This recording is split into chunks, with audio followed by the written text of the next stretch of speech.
This week's message we're titling "In His Sights." Just seemed appropriate with deer season on the way. In His sights. And really, when y'all are listening to the message this morning and listening to any message, don't think about the generalities of what's being spoke, but think about how it's speaking just to you, just to your heart, personally for you, what Jesus has in that, just for you, because He loves us that way. He doesn't provide blanket love to His children. So we don't need to think of a message in that way either. But with that being said, it has become easier and easier and easier with all the COVID stuff going on, with all the talk of the election, with all the things that the world is trying to bombard us with here lately. It has become easier and easier to feel lost. I'm not necessarily saying to be lost, but for those of us who have Christ, who have accepted Christ, it's getting easier to feel lost.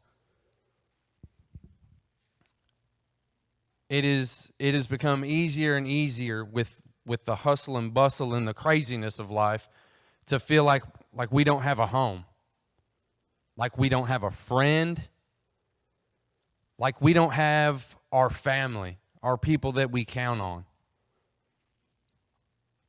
It's getting easier and easier and easier to feel like you don't count, unless, of course, you are positive for COVID. Then you'll get counted 5 times. But it's getting easier and easier to feel like you don't count, like you don't matter, like you're not special. It's getting easier and easier to feel insignificant, to feel invisible, to feel like you're worthless, to feel like nobody cares, to feel like you're not worthy of love. It's getting easier and easier to feel like you are too far gone and sin has defeated you, that you can't overcome that. You may feel lost in the shuffle or lost in the crowd,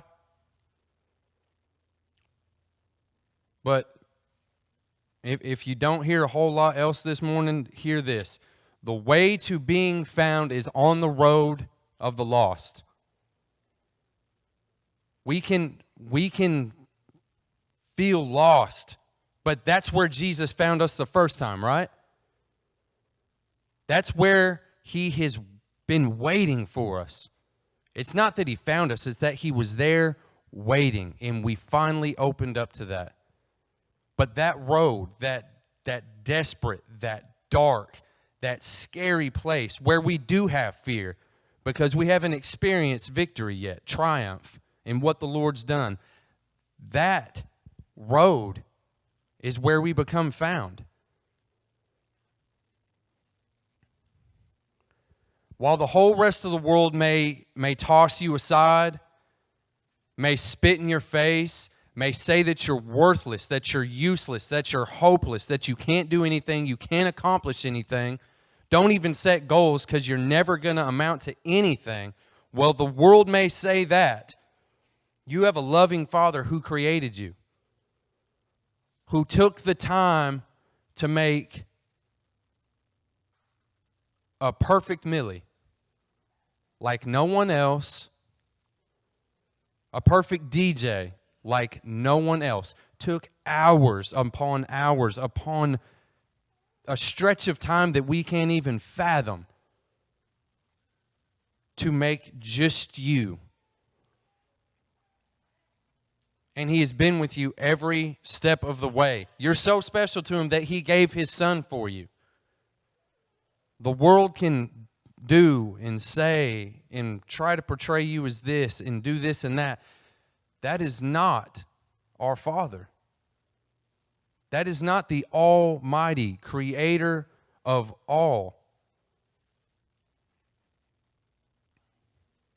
1 John 3:1 says, "See what great love the Father has lavished on us, that we should be called children of God."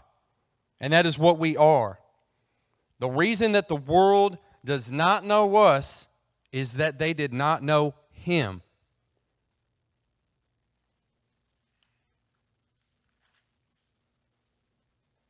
In God's eyes, we have never, ever been lost in the crowd. Not once.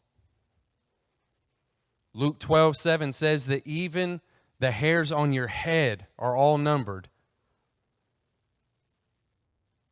Imagine that. Imagine loving something so much that you know that amount of detail to them. Can we even fathom that as fleshly people born here on this earth? Let's try to get as close as we can. Who in here has ever sat for hours and watched a sunrise or a sunset and looked at the beauty of it and listened to the beauty of it and felt everything that went along with it?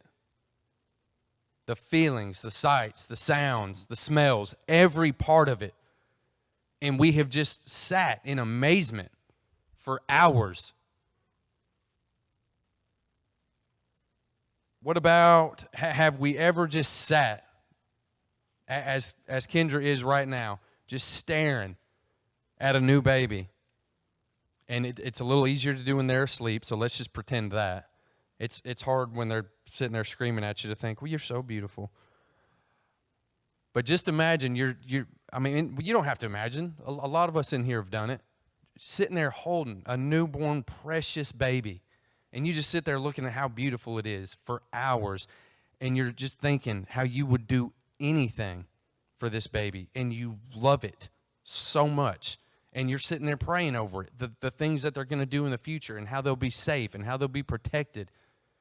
And how you would do anything in the world to make sure that they felt loved and they felt safe. We can't even scratch the tip of the love that God has for us in that aspect. If that's as close as we get, we're not even scratching the surface.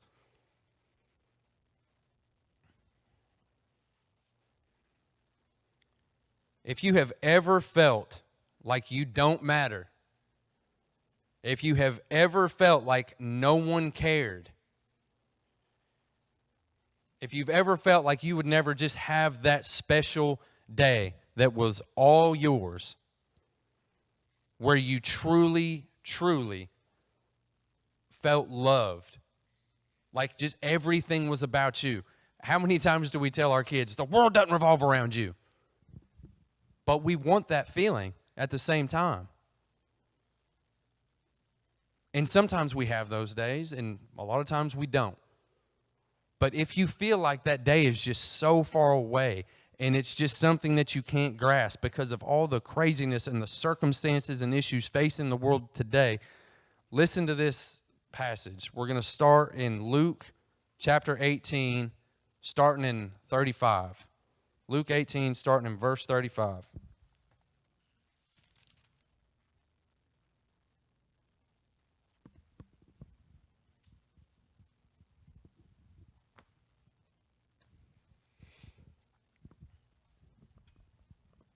Everybody there that's going there? If not, we're going to go all the way to 19:10, so bear with me. All right, and before this passage started, Jesus is walking to Jerusalem with the disciples, and he is foretelling of his soon death on the cross for the third time. It says, then it happened, as he was coming near Jericho, that a certain blind man sat by the road begging. And hearing a multitude passing by, he asked what it meant. So they told him that Jesus of Nazareth was passing by. And he cried out, saying, Jesus, Son of David, have mercy on me.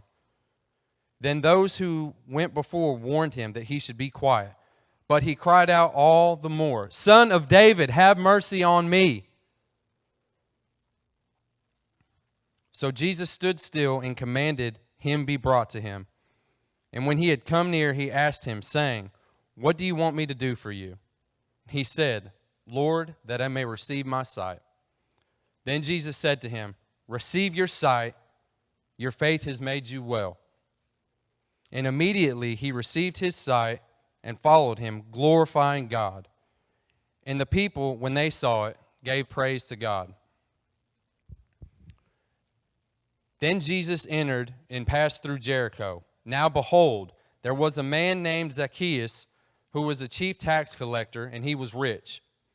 And he sought to see who Jesus was, but could not because of the crowd, for he was short of stature. So he ran ahead and climbed into a sycamore tree to see him, for he was going to pass that way. And when Jesus came to the place, he looked up and saw him and said to him, Zacchaeus, make haste and come down, for today I must stay at your house. So he made haste and came down and received him joyfully. But when they saw it, they all complained, saying, he has gone to be a guest with a man who is a sinner. Then Zacchaeus stood and said to the Lord, look, Lord, I give half of my goods to the poor, and if I have taken anything from anyone out of false accusation, I restore fourfold. And Jesus said to him, today salvation has come to this house, because he also is a son of Abraham, for the Son of Man has come to seek and to save that which is lost.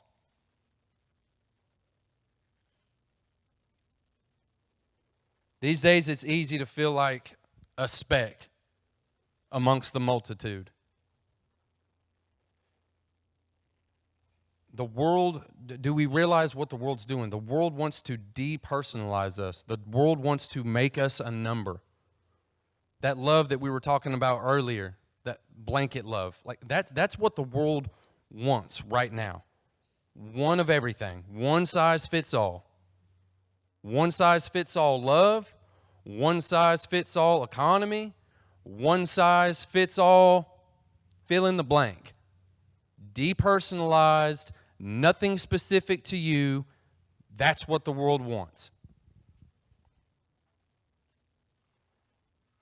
But that is not how God loves us at all. God loves us in ways that are 100% particular to us. Custom-made Brian Mitchell love. Custom-made Corbin Wilson love. And if you think I'm lying, here's a perfect example. Gene and Sibby. The love that he lavishes out on y'all when his presents come in, is it not completely different? You have got Sibby, who looks like she's at a rave,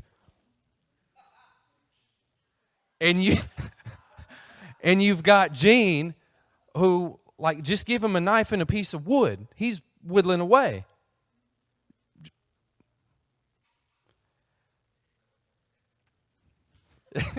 There you go, Raven. Negative.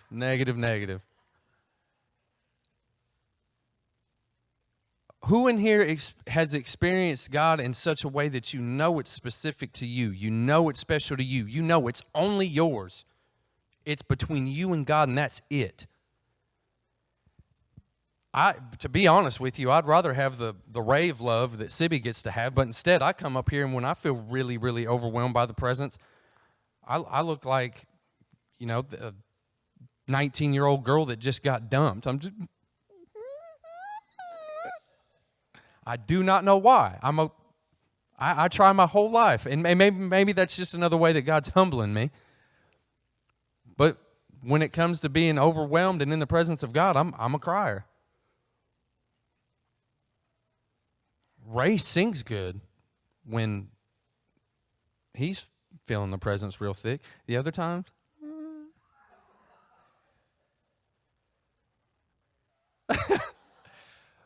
but who in here can witness to that? Who can say that that's part of their testimony, that God loves you in a way that no one else will understand? Have you ever tried to explain that feeling to someone? You can't do it. It's specific to you. It's what God has done for you, through you, to you. And it is, can the world do that? can the world provide that in any way, shape, or form, much less love.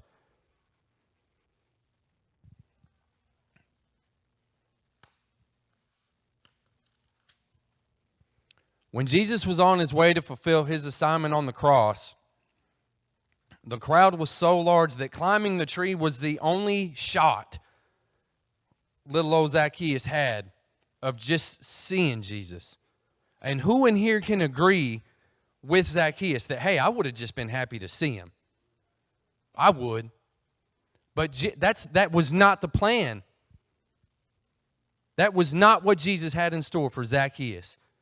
He could have very well, and Zacchaeus would have been cool with it. He could have been, hey, what's up, Zacchaeus? Good climbing. Instead, he walks to the tree, looks directly at him. Zacchaeus, come down from here. I'm going to come hang out with you for a little bit.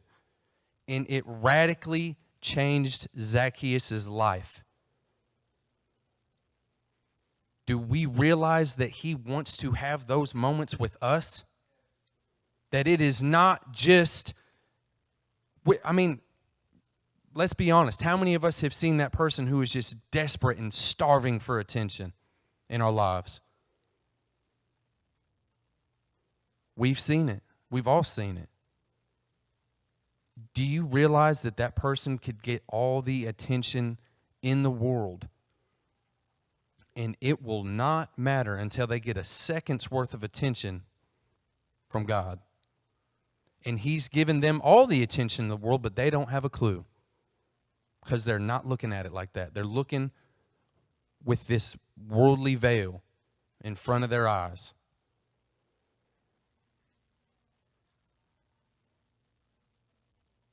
You don't think I'm being honest and sincere. You think about, there are more reality shows on TV than there have ever been.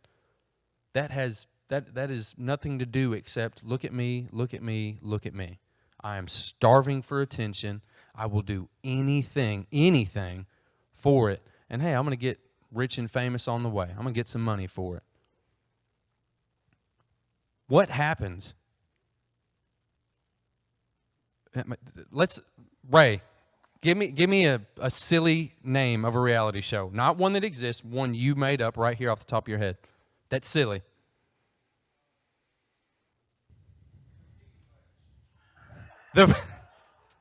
The Piggy Bunch. So you go through season 1, right? And your family's starving for attention, all of you. And you have sold your souls for that attention. And what happens 10 years from now? You are filming The Piggy Bunch, season 77. Because it is never, ever, ever enough to get the attention that this world craves. Do you know why the people of the world feel lost, and even Christians sometimes, though they're not lost, can feel lost? Because we're looking to be found from the wrong place.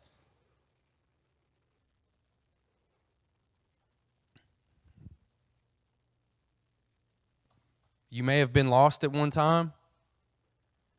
You may feel lost from time to time. But know that God has never, ever lost you.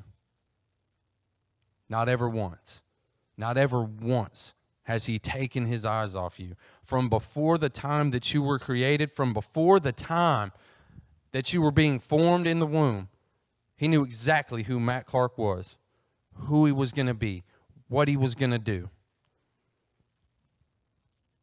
Before his parents did, before his grandparents knew his parents, He had ideas and plans for Matt. And He's loved Matt since then, since before then.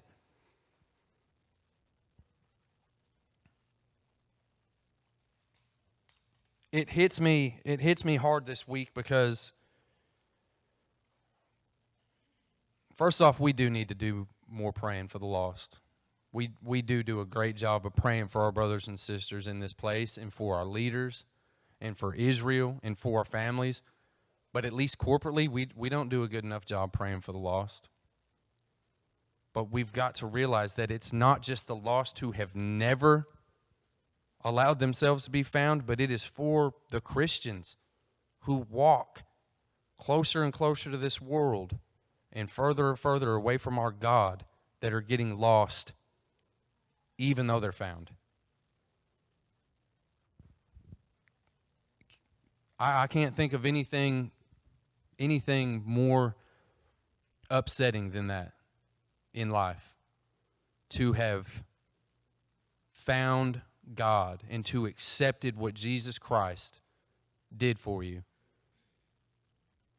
And you walk in it. You may walk in it for 2 weeks. You may walk in it for 40 years. But then to turn away because of circumstances or because of things that are taking place around you in this world that is not our home.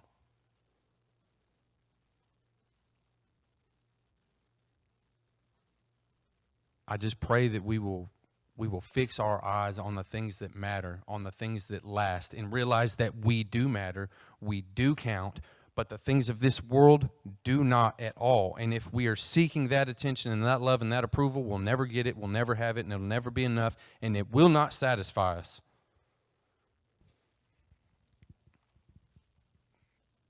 As the band gets ready to come up, I would just ask that you be honest with yourself this morning. And that if you have something that you need to pray about, be prayed for, to pray for someone, whatever it is, that we'd get after it. But I promise you, there's enough lost who have never been found, and there's enough who have been found that are steady walking towards the lost side again. It's a narrow path, and it's a hard walk.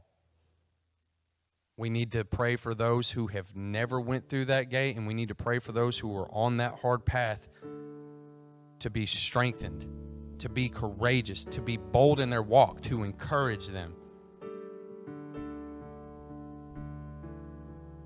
The love of Christ is enough. It is 100% enough. But I pray that as we get ready to go into this second set of music and worship, that we would realize that if God has put it on us to lavish that love out that He's given us, that we would do it, that we would love on each other this morning, that we would love on people when we leave this place. This world right now, there's so much hate in this world, and it is not going to be fixed. The problems are not going to be solved by more hate. The love of God has got to be talked about, proclaimed, and shared. And I pray that we would take that very, very seriously, and that we would be the hands and feet.